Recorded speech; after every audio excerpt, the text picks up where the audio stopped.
आज की इस वीडियो में क्लास 6 की साइंस का 9th चैप्टर सजीव विशेषताएं एवं आवास के बारे में जानेंगे।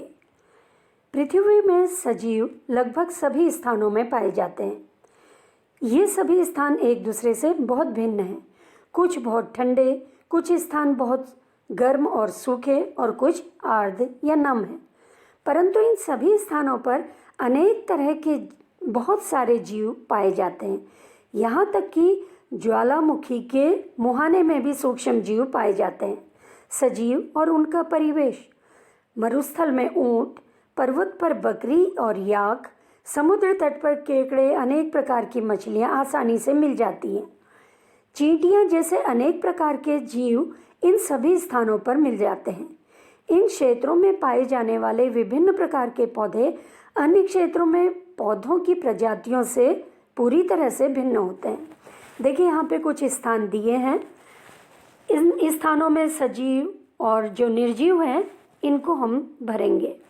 देखिए वन में शेर, हिरन, बाघ, खरगोश, घास, वृक्ष और जल उपलब्ध होते हैं, मिलते हैं। ये पर्वतीय क्षेत्र में याक, बकरी, भेड़, वृक्ष, झाड़ी, पत्थर और मिट्टी ये मिलते हैं। इसी तरह से मरुस्थल में देखिए क्या पाए जाते हैं। ऊंट, चूहा, नागफनी, बबूल, रेत, जल, चट्टान। समुद्र में मछली, वेल, शार्क, ऑक्टोपस, मूंगा, इसी तरह से जल और लवण। तो देखिए आप अलग अलग स्थानों में अलग अलग तरह के सजीव मिलते हैं और साथ ही अलग अलग तरह की यहाँ पे वनस्पति होती है और अजैविक कारक भी हैं, जैसे रेत है, जल, चट्टान, लवण, पत्थर, मिट्टी। ये अजैविक कारण हैं या निर्जीव हैं। ये भी जीवन के लिए आवश्यक हैं क्योंकि जैसे मिट्टी है, मिट्टी में ही पौधे होते हैं। अब देखिए आवास और अनुकूलन। समुद्र में जंतु और पौधे खारे पानी में रहते हैं और श्वसन के लिए जल में घुली हुई ऑक्सीजन का उपयोग करते हैं। मरुस्थल में जल बहुत कम मात्रा में उपलब्ध होता है। मरुस्थल में क्या होता है, दिन में बहुत अधिक गर्मी और रात में बहुत अधिक ठंड होती है। मरुस्थल में पाए जाने वाले पौधे, जंतु भूमि पर रहते हैं और श्वसन के लिए आसपास की वायु को लेते हैं। समुद्र तथा मरुस्थल भिन्न प्रकार के परिवेश हैं। इन दोनों क्षेत्रों में अलग अलग तरह के पौधे और जंतु देखने को मिलते हैं। अब देखिए ऊंट मरुस्थल में पाया जाता है। ऊंट को रेगिस्तान का जहाज भी कहते हैं। ऊंट रेगिस्तान में रहने के लिए अनुकूलित होता है। ऊंट के पैर लंबे होते हैं जिससे क्या होता है, उसका शरीर रेत की गर्मी से दूर रहता है। उनमें मूत्र का उत्सर्जन भी कम होता है। इनका मल शुष्क होता है। इन्हें पसीना भी नहीं आता। इससे क्या होता है, शरीर से जल का ह्रास बहुत कम होता है। इसलिए जल के बिना भी ऊंट कई दिनों तक रह सकते हैं। आपने सुना होगा ऊंट कई दिनों तक जल के बिना रह सकते हैं क्योंकि ऊंट क्या करते हैं, जो पानी पीते हैं वो पानी उनके शरीर की कोशिकाओं में जमा हो जाता है या इकट्ठा हो जाता है। तो ऊंट की शारीरिक संरचना ऐसी होती है जिससे वो रेगिस्तान में आसानी से रह सकते हैं। इसी तरह से मछलियाँ देखिए पानी में आसानी से रह सकती हैं। मछलियों में क्या होता है, इनका शरीर नाव की तरह होता है। जैसे नाव दोनों सिरों को पतली होती है, इसी तरह से मछली का शरीर भी क्या होता है, दोनों साइड को नुकीला होता है। इसके शरीर में शल्क होते हैं जो उसकी सुरक्षा करते हैं और साथ ही ये मछली में क्या होता है, पंख होती हैं, इसकी पूंछ चपटी होती है जिससे उन्हें तैरने में आसानी होती है और ये जल में आसानी से सांस ले सकती है क्योंकि इसमें गिल्स पाए जाते हैं। गिल्स की सहायता से मछली पानी में घुले हुए ऑक्सीजन को अपनी श्वसन क्रिया में प्रयोग में लाती है। तो मछली की संरचनाएं जल में रहने में के लिए सहायक हैं। ऊंट की संरचनाएं रेगिस्तान में रहने के लिए सहायक है। सभी जीवों में विशिष्ट संरचनाएं होती हैं जो उन्हें अपने परिवेश में रहने योग्य बनाती हैं जिसमें वो प्रायः पाए जाते हैं। जिन विशिष्ट संरचनाओं अथवा स्वभाव की उपस्थिति के कारण ये अपने परिवेश में आसानी से रह जाते हैं उसे अनुकूलन कहते हैं। देखिए, किसी सजीव का वह स्थान जिसमें वो रहता है उसका आवास कहलाता है। अपने भोजन, वायु, शरण स्थल, अन्य आवश्यकताओं के लिए जीव अपने आवास पर निर्भर रहता है। विभिन्न प्रकार के पौधे और जंतु एक ही आवास में संयुक्त रूप से रह सकते हैं। अब देखिए, स्थल में पाए जाने वाले पौधे और जंतुओं के आवास को स्थलीय आवास कहते हैं, जैसे जंगल, घास के मैदान, मरुस्थल, पर्वतीय क्षेत्र इसके अंतर्गत आते हैं। जलीय आवास के उदाहरण क्या हैं? जलाशय, झील, नदियाँ, समुद्र। तो अलग अलग तरह के आवास में रहने वाले जीवों की विशेषताएं भी अलग अलग होती है। किसी आवास में पाए वाले सभी जीव जैसे कि पौधे और जंतु उसके जैव घटक हैं या जीवित घटक। चट्टान, मिट्टी, वायु, जल जैसे निर्जीव वस्तुएं भी आवश्यक होती हैं जीवन के लिए, ये अजैव घटक कहलाते हैं। अब देखिए, पौधे की वृद्धि के लिए किन किन चीज़ों की आवश्यकता होती है? सूर्य के प्रकाश की आवश्यकता होती है, उचित ताप की आवश्यकता होती है, पानी आवश्यक है और इनके लिए पोषक तत्व आवश्यक है। जैसे मान लीजिए ये बीज को अगर ये मान लीजिए मूंग का बीज है, इसको अगर सूर्य का प्रकाश, उचित ताप, पानी और पोषक तत्व उपलब्ध हैं तो इनमें वृद्धि होते जाएगी। अगर मान लीजिए इसको सूर्य का प्रकाश नहीं मिलेगा या पानी नहीं मिलेगा तो इसमें वृद्धि नहीं होगी, या इसको बहुत अधिक ठंडे में रख दिया जाएंगे या उचित ताप नहीं होगा तब भी इसमें वृद्धि नहीं होगी। तो इसलिए पौधे की वृद्धि के लिए सूर्य का प्रकाश, उचित ताप, पानी और पोषक तत्व का होना बहुत आवश्यक है। इन सब के इससे क्या होता है? पौधे में वृद्धि होती है। देखिए, अपने परिवेश में होने वाले परिवर्तनों के साथ सामंजस्य स्थापित करने के लिए कुछ जीवों में थोड़े समय के लिए परिवर्तन हो सकते हैं। जैसे यदि हम मैदानी क्षेत्र में रहते हैं और अचानक ही ऊंचे पर्वतीय क्षेत्र में चले जाएं तो कुछ समय तक क्या होगा? सांस लेने में और शारीरिक व्यायाम में परेशानी हो सकती है, क्योंकि पहाड़ पर हमें उस समय क्या होगा? तीव्र गति से सांस लेना पड़ेगा।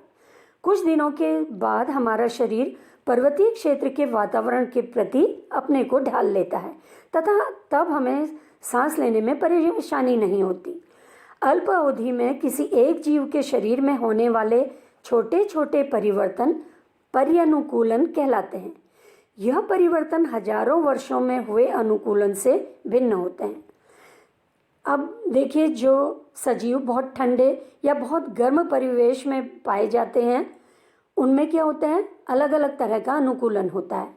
अनुकूलन अल्पकाल में नहीं होता, हजारों वर्षों की अवधि में किसी क्षेत्र के अजैव घटकों में परिवर्तन आते हैं।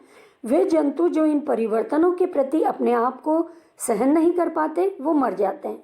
केवल वो जीव ही जीवित रहते हैं जो अपने आप को बदलते परिवेश के अनुसार अनुकूलित कर लेते हैं। जंतु विभिन्न अजैव कारकों के लिए विभिन्न विधियों से अपने आप को अनुकूलित कर लेते हैं। इसका परिणाम भिन्न आवासों में जीवों की विविधता का होना है। आपने देखा, जैसे पर्वतीय क्षेत्र के जीव अलग तरह के होते हैं, जल में रहने वाले जीव बिल्कुल अलग तरह के होते हैं। देखिए, मछली पर्वत में नहीं रह सकती और ऊंट जो है ये जल में नहीं रह सकता। अब देखिए, मरुस्थल में रहने वाले जीव जो होते हैं इनमें अलग तरह की विशेषताएं होती हैं। मरुस्थल के अजैव घटक एवं ऊंट के अनुकूलन इस तरह का होता है कि वो मरुस्थल में आसानी से रह सकता है। मरुस्थल में पाए जाने वाले अन्य जंतुओं और पौधे में क्या होता होगा? सब में ऊंट की तरह लंबे पैर तो नहीं होते, क्योंकि मरुस्थल में चूहे भी होते हैं, सांप भी होते हैं, उनमें ऊंट की तरह लंबे पैर नहीं होते। तो वो अपना बचाव कैसे करते हैं? वो क्या करते हैं? दिन की तेज गर्मी से बचने के लिए वो जमीन के अंदर बने गहरे बिलों में रहते हैं और रात के समय जब तापमान में कमी आ जाती है तो ये बाहर निकलते हैं। तो ये भी अनुकूलन है। क्या है? वो अपने को क्या करते हैं? बिल में उस समय प्रवेश कर लेते हैं जिस समय तेज गर्मी होती है। ऊंट के तो पैर लंबे होते हैं, रेत की गर्मी ऊंट के शरीर तक आसानी से नहीं पहुंच पाती। अब रेगिस्तान के पौधों की भी अलग तरह की विशेषताएं होती हैं। आपने इस तरह के पौधे देखे होंगे, कटीले, नागफनी, कैक्टस। इनमें क्या होता है? पत्तियां आसानी से नहीं दिखाई देती हैं, क्योंकि इनकी पत्तियां कांटों में बदल जाती हैं। पौधे के तने मोटे और मांसल होते हैं। इन पर मोम की तरह लेयर होती है और इन पौधों की जड़ें बहुत लंबी होती है। देखिए इसका कारण क्या है। पत्तियां कांटों के रूप में रूपांतरित हो जाती हैं और तने मोम की तरह इसमें लेयर होती है। इससे इन पौधे में जो पानी है वो बाहर नहीं निकल पाता और साथ ही इनकी जड़ें लंबी होती हैं क्योंकि ये पानी की खोज में गहरे तक चले जाती हैं। क्योंकि आपको मालूम होगा रेगिस्तान में पानी नहीं पाया जाता है या बहुत कम पानी होता है, इसलिए वहाँ के पौधों में की अलग तरह की विशेषताएं होती हैं जो इस वातावरण में आसानी से रह जाते हैं। अन्य पौधे यहाँ पे नहीं हो पाएंगे क्योंकि उनकी पत्तियों के द्वारा वाष्पोत्सर्जन की क्रिया होगी और उसमें से पानी बाहर निकलता जाएगा। तो पानी बाहर निकलेगा तो क्या होगा, ज़्यादा पानी का नुकसान होगा और पौधे सूख जाएंगे। इसलिए रेगिस्तान के पौधे अलग तरह के होते हैं। अब पर्वतीय क्षेत्र में देखिए अलग तरह के जीव जंतु होते हैं। ये आवास क्षेत्र सामान्यतः ठंडे होते हैं। पर्वतीय क्षेत्रों में तेज हवाएं चलती हैं। कुछ क्षेत्रों में क्या होता है, शीतकाल में हिमपात भी होता है। यहाँ के जो जंतु हैं ये यहाँ पे अलग तरह की प्रजातियाँ पाई जाती हैं। पर्वतीय क्षेत्र में जो वृक्ष होते हैं ये अलग तरह के होते हैं। आपने देखा होगा यहाँ पे जो वृक्ष होते हैं ये शंकुआकार होते हैं। इनकी शाखाएं तिरछी होती हैं और कुछ पौधों की पत्तियां ऐसी होती हैं जो सुई की तरह होती हैं, पतली सी लंबी सी। इससे क्या होता है, जब इनमें बर्फ़ गिरती है तो ये आसानी से नीचे खिसक जाती है बर्फ़। इससे इन पौधों को कोई नुकसान नहीं होता। इसी तरह से देखिए यहाँ पे जो वृक्ष होते हैं वो ठंडी जगह में रहने के लिए अनुकूलित होते हैं। इसी तरह से देखिए पर्वतीय क्षेत्रों में जो जंतु होते हैं वो वहाँ की परिस्थितियों के लिए अनुकूलित होते हैं। उनकी त्वचा मोटी होती है, उसमें फर होता है जो उससे ठंड से बचाव करती है इनका। अब जैसे देखिए यहाँ पे ये तेंदुआ, याक और बकरी पाए जाते हैं पर्वतीय क्षेत्रों में। इनके शरीर की त्वचा मोटी होती है और फर होते हैं, जिससे क्या होता है ये अपने को ठंड से आसानी से बचाते हैं। अब देखिए पहाड़ी तेंदुए के शरीर पर फर होते हैं। ये उसको बर्फ में चलने में जो खुर होते हैं उसके सहायता करते हैं। अब देखिए घास स्थल के जीव किस तरह के होते हैं। देखिए घास स्थल पर शेर पाए जाते हैं।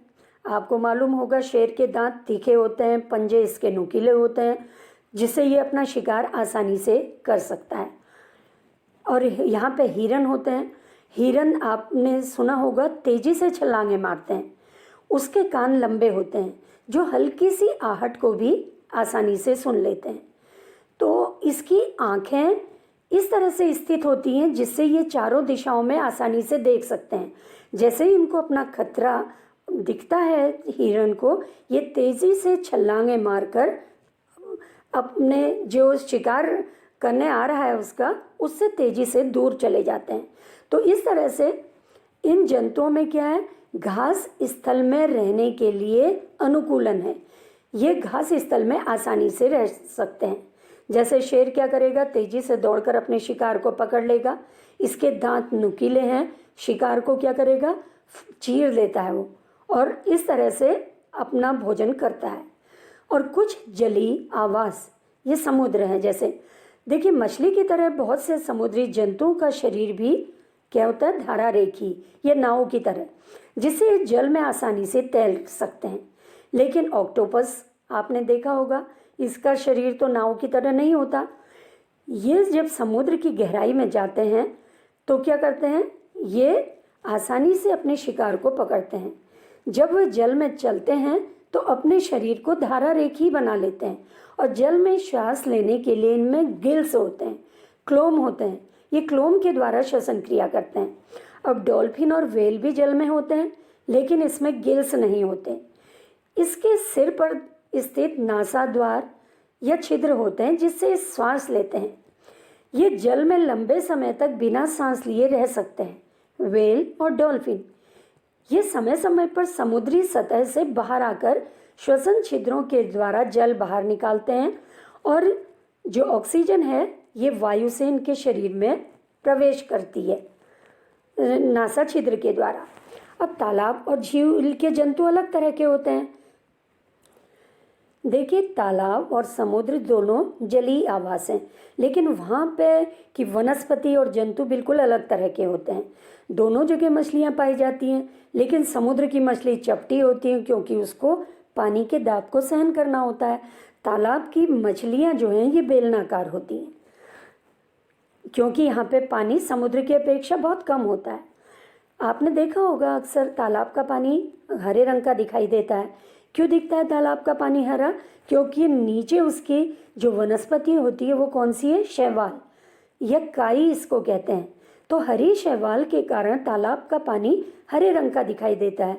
जो जलीय जो आवास में पौधे होते हैं उनकी जो पत्तियां होती हैं वो रिबन की तरह होती हैं और ये बहते जल में सरलता से मुड़ जाती हैं। पानी में रहने वाले जो पौधे हैं इनकी जड़ें ज़्यादा विकसित नहीं होती क्योंकि इनको आसानी से पानी उपलब्ध हो जाता है। आपने मेढक देखा होगा। मेढक तालाब में पाए जाने वाला एक जंतु है, लेकिन ये तालाब के साथ साथ जमीन में भी रह सकता है। आपने देखा होगा मेढक के आगे के पैर छोटे होते हैं, पीछे के बड़े पैर लंबे पैर होते हैं जिससे वो तेजी से छलांग मार सकता है।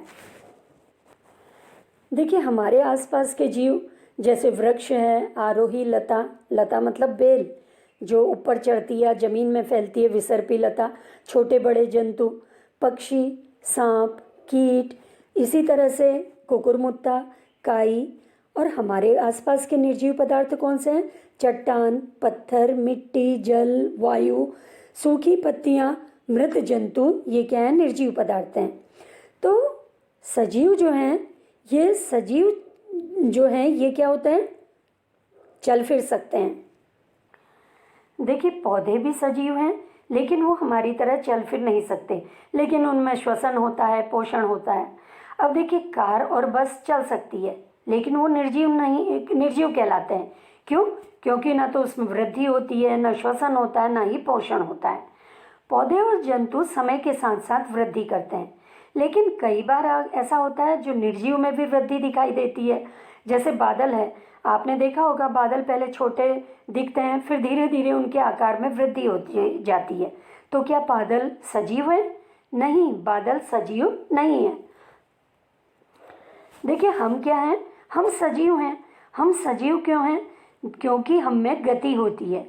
ये गति हमारी आंतरिक ऊर्जा के कारण होती है। हमें आंतरिक ऊर्जा कहाँ से मिल रही है? भोजन से मिल रही है। जब हम श्वसन क्रिया करते हैं, भोजन छोटे तत्वों में या यौगिक में टूटता है और ऊर्जा निकलती है। उसी ऊर्जा से हम गति करते हैं। इसी तरह से हमारे शरीर में उत्सर्जन होता है, जनन होता है, वृद्धि होती है, संवहन होता है, इसलिए हम सजीव हैं। क्या सभी सजीवों को भोजन की आवश्यकता होती है? सजीव जंतु भी हैं और पौधे भी हैं। देखिए, भोजन हमारे लिए और विभिन्न जंतुओं के लिए बहुत आवश्यक है। पौधों को भोजन कहाँ से मिलता है? पौधे अपना भोजन सूर्य के प्रकाश की उपस्थिति में स्वयं बनाते हैं। जंतु अपने भोजन के लिए पौधों पर निर्भर रहते हैं या दूसरे जंतुओं पर निर्भर रहते हैं। सजीवों को उनकी वृद्धि के लिए आवश्यक ऊर्जा प्रदान करता है भोजन। सजीवों को उनके अंदर होने वाले अनैव जैव प्रक्रमों के लिए ऊर्जा की आवश्यकता होती है, और वो ऊर्जा कहाँ से मिलती है? भोजन से मिलती है। तो इसलिए भोजन पौधों के लिए भी बहुत आवश्यक है और जंतुओं के लिए भी बहुत आवश्यक है। कुछ जंतु ऐसे होते हैं जो सीधे पौधे पर निर्भर रहते हैं, जैसे गाय, और कुछ जंतु जो दूसरे जंतुओं पर निर्भर रहते हैं, जैसे शेर। क्या सभी जीवों में वृद्धि परिलक्षित होती है? क्या सभी में वृद्धि होती है? देखिए, आपने देखा होगा मनुष्य में क्या होता है? बच्चा पहले बहुत छोटा होता है, धीरे धीरे वो बड़ा होता है, घुटने से चलना सीखता है, फिर खड़ा होता है। उसमें क्या होता है? किशोरावस्था आती है, फिर युवावस्था आती है। तो उसमें क्या होता है? धीरे धीरे वृद्धि होती है। इसी तरह से मुर्गी में आपने देखा होगा, इसके अंडे होते हैं, अंडे से चूजे निकलते हैं, चूजे से एक मुर्गी या वयस्क मुर्गी विकसित होती है। तो सभी सजीवों में वृद्धि होती है। क्या निर्जीवों में भी वृद्धि होती है? आपके घरों में कुर्सी रखी होगी, आपने कुर्सी में वृद्धि होते हुए नहीं देखा होगा, यानी निर्जीवों में वृद्धि नहीं होती। अगर वृद्धि होती भी है तो वो बाह्य वृद्धि होती है। जैसे नमक के टुकड़े को अगर हम नमक के संतृप्त विलयन में रख देते हैं कुछ समय के लिए, नमक के टुकड़े में वृद्धि हो जाती है, उसका आकार बड़ा हो जाता है, क्योंकि नमक के बाहर क्या होता है, संतृप्त विलयन में से नमक जमा होते रहता है। जबकि सजीवों की वृद्धि आंतरिक और बाह्य दोनों होती है। क्या सभी सजीव श्वसन करते हैं? क्या श्वसन के बिना हम जीवित रह सकते हैं? देखिए, श्वसन जीवन के लिए बहुत आवश्यक है। हम क्या करते हैं, नाक के द्वारा श्वसन क्रिया करते हैं और सांस लेते हैं। सांस के लिए लेने के लिए क्या होता है, हम बाहर से ऑक्सीजन ले रहे हैं, और जब हमारे शरीर के अंदर श्वसन क्रिया होती है उसके फलस्वरूप कार्बन डाइऑक्साइड बनती है। कार्बन डाइऑक्साइड हमारे शरीर से बाहर निकल जाती है। ऐसे ही पौधों में भी होता है, पौधे भी श्वसन क्रिया करते हैं। पौधों में ऑक्सीजन और कार्बन डाइऑक्साइड का विनिमय किससे हो रहा है? स्टोमेटा के द्वारा। पत्तियों में छोटे छोटे छेद होते हैं जिनको स्टोमेटा कहते हैं। स्टोमेटा से ऑक्सीजन अंदर जाती है और क्या होता है, मेटाबॉलिक एक्टिविटी होती है, कार्बन डाइऑक्साइड बनती है और कार्बन डाइऑक्साइड ये बाहर निकल जाती है स्टोमेटा से। और कुछ कार्बन डाइऑक्साइड प्रकाश संश्लेषण की क्रिया में उपयोग में आ जाती है। देखिए, केंचुए कैसे लेते हैं श्वास? त्वचा के द्वारा। इसी तरह से मछली में गिल्स होते हैं। गिल्स यानी दरारें होती हैं। मछली जब पानी में रहती है, पानी गिल्स से होता हुआ दूसरी साइड से बाहर निकलता है, और पानी में जो ऑक्सीजन होती है वो गिल्स के द्वारा अवशोषित होकर मछली के शरीर तक पहुंच जाती है।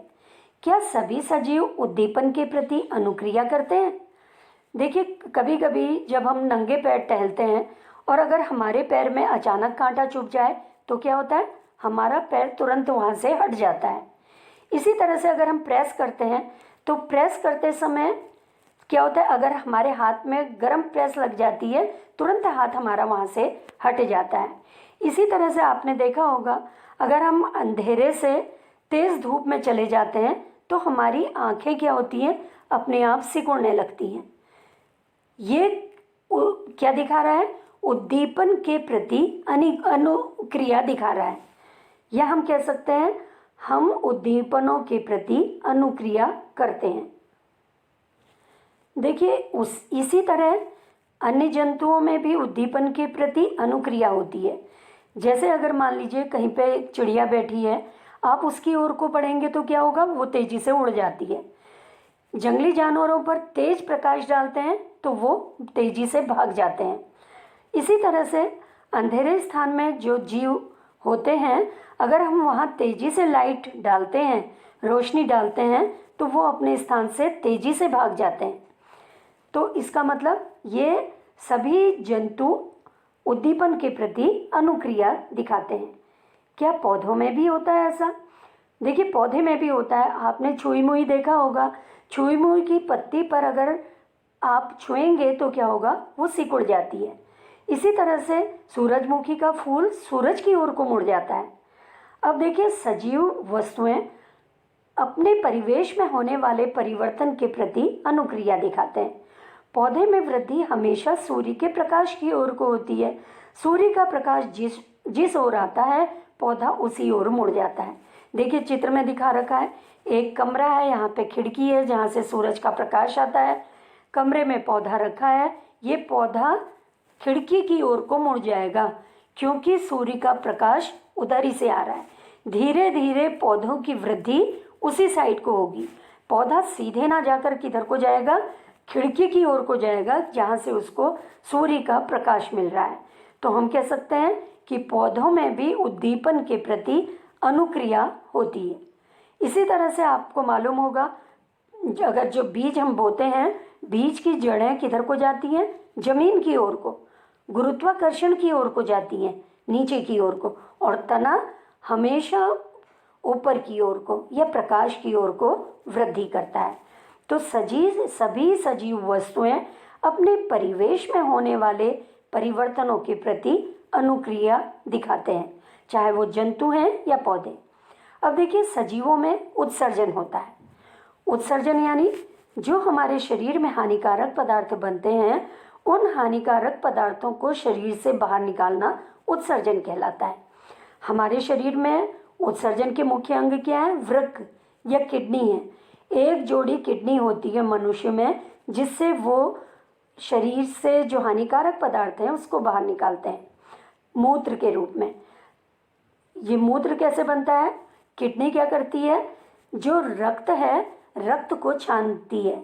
रक्त में से जो हानिकारक पदार्थ निकलते हैं वो पानी के साथ छनकर कहाँ जमा हो जाते हैं? मूत्राशय में, और इस तरह से हमारे शरीर से बाहर निकाल दिए जाते हैं।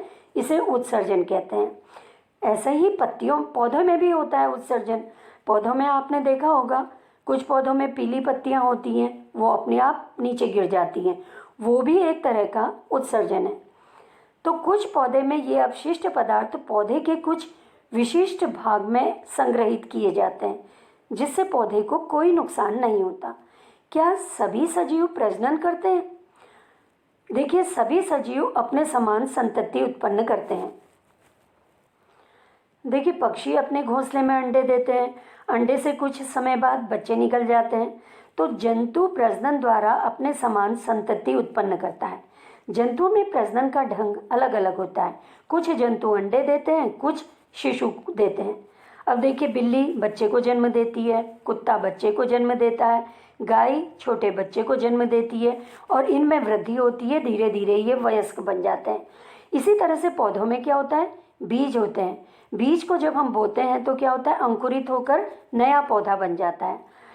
बीज के अलावा भी पौधे के कुछ भाग ऐसे होते हैं जिनसे एक नया पौधा तैयार हो जाता है। जैसे आपने देखा होगा घरों में गुलाब की कटिंग लगाते हुए, गुलाब में क्या करते हैं? गुलाब के तने को काटते हैं, उसको बो देते हैं, तो उससे एक नया पौधा तैयार हो जाता है।